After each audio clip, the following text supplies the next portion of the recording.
Hello hello दोस्तों। मैं महिपाल खहरा, सहायक प्राध्यापक ज्योति भूषण प्रताप सिंह विधि महाविद्यालय कोरबा। और आज हम पढ़ेंगे पर्यावरण विधियाँ। पर्यावरण विधि के अंतर्गत एक अधिनियम है, जल प्रदूषण निवारण तथा नियंत्रण अधिनियम 1974। इस अधिनियम को 23 मार्च 1974 को पारित किया गया तथा इसे 26 मार्च 1974 को लागू किया गया। इस अधिनियम का उद्देश्य है जल को स्वच्छ रखना, जल की संरक्षण करना तथा जल को स्वस्थ रखना। एक महत्वपूर्ण मामले में सुप्रीम कोर्ट द्वारा इसका उद्देश्य बताया गया है तथा इसके संरक्षण के दायित्व के बारे में बताया गया है कि इसका नाम है Indian council for इन्वायरो legal action. Indian council for इन्वायरो legal action बनाम यूनियन ऑफ इंडिया AIR 1996। इस बाद में माननीय उच्चतम न्यायालय द्वारा कहा गया है कि अब समय आ गया है जब प्रदूषण निवारण एवं पर्यावरण संरक्षण के लिए शासन, प्रशासन एवं स्वैच्छिक संगठनों को पहल करनी होगी। वर्तमान युग औद्योगिक युग है तथा प्रदूषण इस युग की मुख्य समस्याओं में से एक है। यह प्रदूषण मुख्य रूप से जल एवं हवा को प्रदूषण है। तो सभी शासन का, प्रशासन का, नागरिकों का यह मौलिक कर्तव्य है कि वह पर्यावरण को सुरक्षित रखे, पर्यावरण को स्वस्थ रखे। इस अधिनियम में कुल 8 अध्याय हैं और 64 धाराएं हैं। यह अधिनियम की हम बात करेंगे अध्याय 6 के बारे में। आज हम पढ़ेंगे 6 को। अध्याय 6 जो प्रावधान करता है निधियां, लेखा तथा लेखा परीक्षक, फंड्स, अकाउंट्स एंड ऑडिट, और यह धारा 34 से 60 तक उपबंध किया गया है। तो एक सेक्शन को हम समझते हैं। तो सबसे पहले बात करता है इसमें कंट्रीब्यूशन की बात करता है, अभिदाय की बात करता है। तो कंट्रीब्यूशन का तात्पर्य होता है प्रदान करना, अभिदाय मतलब होता है प्रदान करना। तो क्या प्रदान करना, कौन प्रदान करेगा, किसको प्रदान करेगा, किस लिए प्रदान करेगा, ये सारी चीज़ें जो है धारा 34 और 35 पढ़ने से क्लियर हो जाएगा। चलिए देखते हैं धारा 34। धारा 34 केंद्रीय सरकार द्वारा अभिदाय संसद की विधि द्वारा इस निमित्त किए गए सम्यक विनियोग के पश्चात हर एक वित्तीय वर्ष में केंद्रीय बोर्ड को ऐसे अभिदाय कर सकेगी जो वह उस बोर्ड को इस अधिनियम के अधीन अपने कृत्यों के पालन के लिए समर्थ बनाने के लिए आवश्यक समझे। तो देखिए धारा 3 के अंतर्गत क्या होता है। इस अधिनियम के धारा 3 के अंतर्गत केंद्रीय बोर्ड का गठन किया गया है। इस अधिनियम के धारा 3 के अंतर्गत केंद्रीय बोर्ड का गठन किया गया है। तो केंद्रीय बोर्ड का कुछ कर्तव्य होता है, कुछ कार्य होते हैं। उस कार्यों को निष्पादन के लिए धन की आवश्यकता होती है। तो क्या किया जाता है, संसद एक कानून बनाएगी। इस पे लिखा गया है कि जल प्रदूषण निवारण एवं नियंत्रण अधिनियम के धारा 34 के अनुसार केंद्र सरकार द्वारा विधि पारित करके एवं संसद की स्वीकृति प्राप्त करके प्रत्येक वित्तीय वर्ष में केंद्रीय बोर्ड के द्वारा कार्य करने में किए जाने वाले आवश्यक व्यय हेतु उसे आवश्यकता अनुसार धन प्रदान किया जाता है। यह धन की रकम प्रत्येक वर्ष बदलती रहती है। इसी प्रकार से धारा 35 बात करता है राज्य सरकार द्वारा अभिदाय। तो राज्य सरकार किसको प्रदान करेगी, राज्य बोर्ड को। धारा 3 में केंद्रीय बोर्ड का गठन होता है। उसी प्रकार के जल प्रदूषण निवारण एवं नियंत्रण अधिनियम की धारा 4 के अंतर्गत राज्य बोर्ड का गठन किया जाता है। तो राज्य बोर्ड के कृत्यों और कार्यों को संपादित करने के लिए राज्य सरकार द्वारा धन प्रदान किया जाता है। तो वैसे ही जैसे कि धारा 34 में जैसे कि संसद से पास होती स्वीकृति होती है, वैसे यहाँ पर राज्य सरकार क्या करेगी, राज्य सरकार द्वारा एक विधि पारित किया जाएगा और विधि पारित करके राज्य के विधानमंडल से उसे सम्मति लेनी पड़ेगी, स्वीकृति लेनी पड़ेगी। स्वीकृति लेने के बाद राज्य सरकार राज्य के बोर्ड को अभिदाय करता है ताकि वह अपने कृत्यों का पालन कर सके। इसके बाद अगला आता है बोर्ड की निधि की बात करता है, फंड ऑफ बोर्ड की बात करता है। और ये जो यहाँ पर जो निधि है सेक्शन 36 एंड 37 धारा 36 और 37 में इसके बारे में उपबंध किया गया है। धारा 36 क्या कहता है, धारा 36 कहता है केंद्रीय बोर्ड की निधि। केंद्रीय बोर्ड स्वयं अपनी निधि रखेगी और वे सभी राशियाँ जो समय समय पर उसे केंद्रीय सरकार द्वारा प्रदान किए जाए तथा उस बोर्ड की सभी अन्य प्राप्तियां उस बोर्ड की निधि में जमा की जाएगी और उस बोर्ड द्वारा सभी संदाय उसी में किए जाएंगे। केंद्रीय बोर्ड इस अधिनियम के अधीन अपने कृत्यों का पालन करने के लिए ऐसी राशियां व्यय कर सकेगा जो वह ठीक समझे और ऐसी राशियां उस बोर्ड की संदेय व्यय मानी जाएगी। तो देखिए क्या कहता है इसमें, धारा 236 है। धारा 36 में दो उपधाराएं हैं। पहला कहता है कि केंद्रीय बोर्ड स्वयं अपनी निधि रखेगा। अब निधि क्या होता है, जैसे हम पढ़ते हैं भारतीय संविधान के अनुच्छेद 266 266 उसमें बात किया गया है, संचित निधि की बात की गई है, लोक निधि की बात की गई है। तो भारत सरकार की संचित निधि होती है जिसमें जितने भी राजस्व है, कर है, वो रखी जाती है। वैसे ही यहाँ पर केंद्रीय बोर्ड की एक निधि होगी और वहाँ पर जितने भी उसको प्राप्त जो राशि होती है उसको रखा जाएगा। तो एक उसकी स्वयं की निधि होगी और वे सभी राशियाँ जो उसे समय समय पर केंद्रीय सरकार द्वारा उसको संदत की जाए तथा उसे बोर्ड को जो दान के रूप में, अनुदान के रूप में, फीस के रूप में जो प्राप्त होती है, वे सभी राशियाँ उसमें रखी जाएगी। अब इसका जो सबसेक्शन 2 जो है वो ये कहता है कि ये जो राशियाँ है वह अपने कृत्यों को पालन करने के लिए व्यय कर सकेगी। यही बात सेक्शन 37 में कहता है। सेक्शन 37 के संदर्भ में ये कहा गया है कि यह राज्य बोर्ड के बारे में बात करता है। तो यहाँ पे कहा गया है कि राज्य बोर्ड स्वयं अपनी निधि रखेगा। राज्य बोर्ड की भी स्वयं की निधि होगी। राज्य बोर्ड को भी जो राशियाँ राज्य सरकार द्वारा प्रदान की जाएगी, जो अन्य जो राशि जो दान के रूप में, अनुदान के रूप में, जो गिफ्ट के रूप में मिलती है उसे, या उसको ग्रांट के रूप में मिलती है या फीस के रूप में प्राप्त होगी, वे राशियाँ उस फंड में, उस निधि में रखी जाएगी जिसे राज्य सरकार अपने कृत्यों का पालन करने के लिए समय समय पर वे कर सकेगी। आगे कहता है इसके बाद सेक्शन 37A।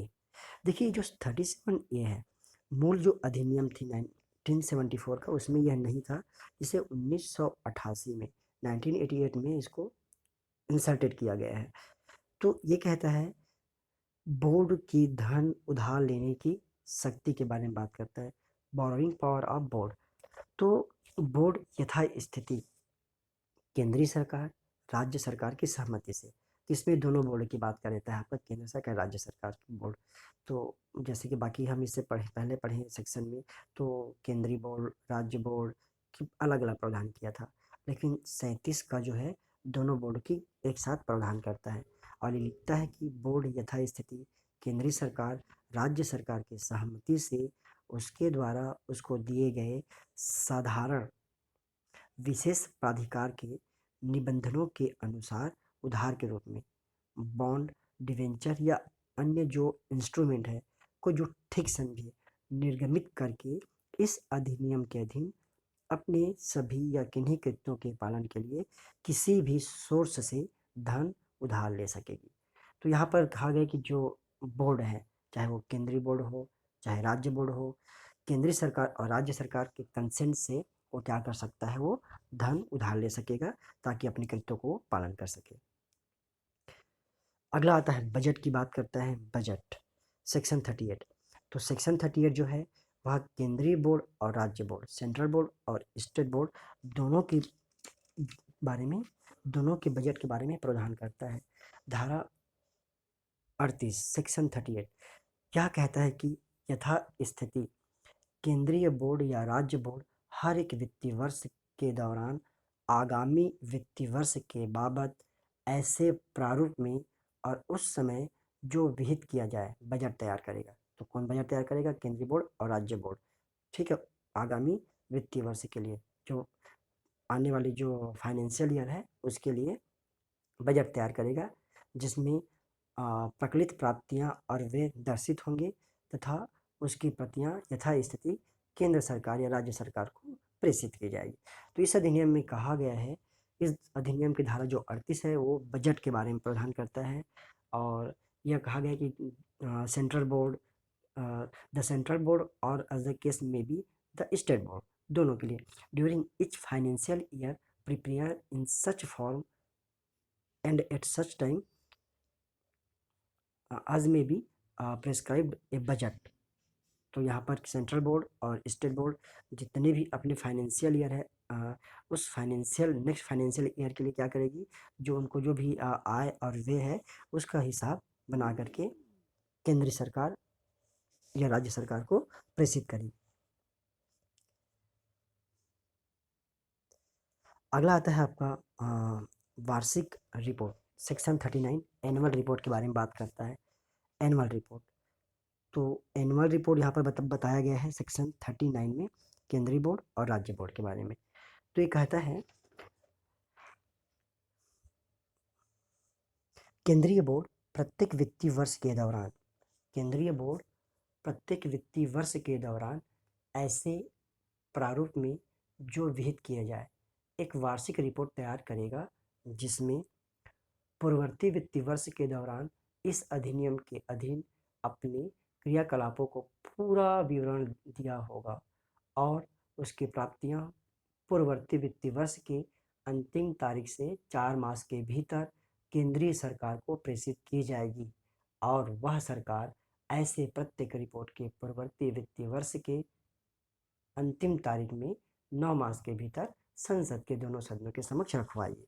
तो क्या कहता है यहाँ पर, कहता है केंद्रीय बोर्ड जो प्रत्येक जो फाइनेंशियल ईयर है उस फाइनेंशियल ईयर की जो ड्रॉप दी गई है, एक प्रेस्क्राइब फॉर्म दी गई है, उस पर क्या करेगा, अपना फाइनेंशियल रिपोर्ट तैयार करेगा और जिसमें पूर्ववर्ती वित्तीय वर्ष के दौरान इस अधिनियम के अधीन उसके क्रियाकलापों का पूरा विवरण, जो जो उसने कार्य किया है, जो आय किया, जो आय प्राप्त हुआ है, जो खर्च किया गया है, उन सारी चीज़ों की जानकारी देगी। और ये कहता है कि ऐसे जितने भी जो प्रति है फाइनेंशियल ईयर की जो अंतिम तारीख है। अब फाइनेंशियल ईयर की तारीख क्या होती है, हम जानते हैं फाइनेंशियल ईयर क्या होता है, समझ लेते हैं। फाइनेंशियल ईयर 12 माह का वह वर्ष होता है जो वित्तीय मामलों के हिसाब के लिए आधार देता है। क्या कहता है, ये वित्तीय मामलों में हिसाब के लिए आधार होता है, जो प्रत्येक 1 अप्रैल से प्रारंभ होकर के अगले 31 मार्च को समाप्त होती है। या हम ऐसे भी कह सकते हैं सिंपल फॉर्म में कि 1 अप्रैल से प्रारंभ होकर 31 मार्च को समाप्त होने वाला जो ईयर होता है वो फाइनेंशियल ईयर कहलाता है। तो ये कहता है कि वित्तीय वर्ष की अंतिम तारीख से 4 मास के भीतर, अंतिम तारीख के 4 मास के भीतर क्या करेगा, केंद्रीय सरकार को वो प्रेषित करेगी। और केंद्रीय सरकार भी जब मिल जाएगा तो क्या करेगी, उसको केंद्रीय सरकार उसको 9 मास के भीतर संसद के दोनों सदनों के समक्ष उसको रखवाएगी। इसी प्रकार से राज्य बोर्ड, इस सेक्शन के जो सब सेक्शन 2 जो है राज्य बोर्ड के बारे में कहता है कि प्रत्येक राज्य बोर्ड प्रत्येक वित्तीय वर्ष के दौरान ऐसे प्रारूप में जो विहित किए जाए एक वार्षिक रिपोर्ट तैयार करेगा, जिसमें पूर्ववर्ती वित्तीय वर्ष के दौरान इस अधिनियम के अधीन उसके क्रियाकलापों को पूरा विवरण दिया जाएगा। तो जस्ट सेम टू सेम बात करता है जैसे कि आपका केंद्रीय बोर्ड के बारे में, वैसे राज्य बोर्ड के बारे में एज इट इज प्रोसीजर करता है। आगे देखते हैं, आगे हमारा आता है धारा 40। तो अध्याय 6 का यह एक अंतिम धारा है जो बात करता है अकाउंट एंड ऑडिट के बारे में बात करता है। तो ये कहता है कि प्रत्येक बोर्ड समुचित लेखा और अन्य सुसंगत अभिलेख रखेगा। प्रत्येक बोर्ड का तात्पर्य यहाँ पर केंद्रीय बोर्ड और राज्य बोर्ड से है। प्रत्येक बोर्ड क्या करेगा, अपना सुसंगत अभिलेख रखेगा तथा लेखाओं का वार्षिक विवरण ऐसे प्रारूप में तैयार करेगा जो यथा स्थिति केंद्रीय सरकार या राज्य सरकार द्वारा विहित किया जाए। तो अपना जो फाइनेंशियल विवरण जब देगा वो, तो उसका एक प्रारूप होगा, उसका एक फॉर्म होगा, जिसको कौन डिसाइड करेगा, केंद्रीय सरकार, राज्य सरकार। तो उस पर वो अपना रिपोर्ट तैयार करेगा। दूसरा कहता है कि बोर्ड के लेखाओं की लेखा परीक्षा ऐसे लेखा परीक्षकों द्वारा की जाएगी जो कंपनी अधिनियम 1956 का एक की धारा 226 के अधीन कंपनियों के लेखा परीक्षक के रूप में कार्य करने के लिए सम्यक रूप से आहरित है। तो ये कहता है कि इसका जो ऑडिट है वो कौन करेगा, लेखा परीक्षक ऐसे व्यक्ति द्वारा किया जाएगा जो धारा 226 के अधीन, कंपनी अधिनियम की धारा 226 के अधीन जो सम्यक रूप से एलिजिबल हो, जो क्वालिफाइड हो, उसके द्वारा किया जाएगा। तीसरा कहता है कि उक्त लेखा परीक्षक यथास्थिति केंद्रीय सरकार या राज्य सरकार द्वारा भारत के नियंत्रक एवं महालेखा परीक्षक की सलाह पर नियुक्त किया जाएगा। तो इसको कौन नियुक्त करेगा? इसको नियुक्त करेगा आपका केंद्रीय सरकार या राज्य सरकार द्वारा नियुक्त किया जाएगा। लेकिन यहाँ पर CAG controller and auditor general के एडवाइस के आधार पर ही उसको अपॉइंटमेंट किया जाएगा। अगला कहता है कि इस अधिनियम के अधीन बोर्ड की लेखाओं की लेखा परीक्षा करने के लिए नियुक्त प्रत्येक लेखा परीक्षक के जो बहिया हैं, जो लेखाएं हैं, जो वाउचर है, तो इसमें कहा गया है आपका कि the accounts every auditor appointed to audit the accounts of the board under this act shall have the right of the production of books, accounts, connected voucher and other document and paper, and to inspect any of the office of the board. ये कहता है कि जो जितने भी चाहे accounts है, चाहे पेपर्स हैं, बुक्स है, अकाउंट्स है, वाउचर है, उन सारे चीज़ों को क्या कर सकता है? वो मांग कर सकता है, उनको अटेस्ट करने के बारे में बात कर सकता है और पत्रों को पेश किए जाने की मांग करने का और बोर्ड के कार्यालयों में ऐसे कार्य को वो निरीक्षण करने का अधिकार होगा। प्रत्येक ऐसा लेखा परीक्षक लेखाओं की लेखा परीक्षक प्रति सहित अपनी रिपोर्ट की एक प्रति यथा स्थिति सेंट्रल गवर्नमेंट या स्टेट गवर्नमेंट को डिलीवर करेगा। छठवां कहता है कि केंद्रीय सरकार उपधारा 5 के अधीन लेखा परीक्षक रिपोर्ट की प्राप्ति के पश्चात यथाशीघ्र उसे संसद के दोनों सदनों के समक्ष रखवाएगी।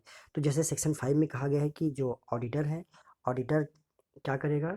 ऑडिट रिपोर्ट को सेंट्रल गवर्नमेंट, स्टेट गवर्नमेंट को डिलीवर करता है। और जैसे ही सेंट्रल गवर्नमेंट 6 में कहा गया है कि 5 के अकॉर्डिंग जैसे ही केंद्रीय सरकार को प्राप्त होती है, सेंट्रल गवर्नमेंट को प्राप्त होती है, वो क्या करेगी? वह उसको पार्लियामेंट के समक्ष रखवाएगा, दोनों सेशन के समक्ष, बोथ सेक्शन में पार्लियामेंट के समक्ष रखवाएगी। 7 में कहता है कि अगर उसको उपधारा 5 के अधीन जैसे ही लेखा परीक्षा प्राप्त होती है तो यथाशीघ्र उसे राज्य विधानमंडल में राज्य सरकार द्वारा समक्ष रखवाएगी। Thank you. Please stay at home, घर में रहिए, स्वस्थ रहिए, अच्छे से पढ़ाई कीजिए।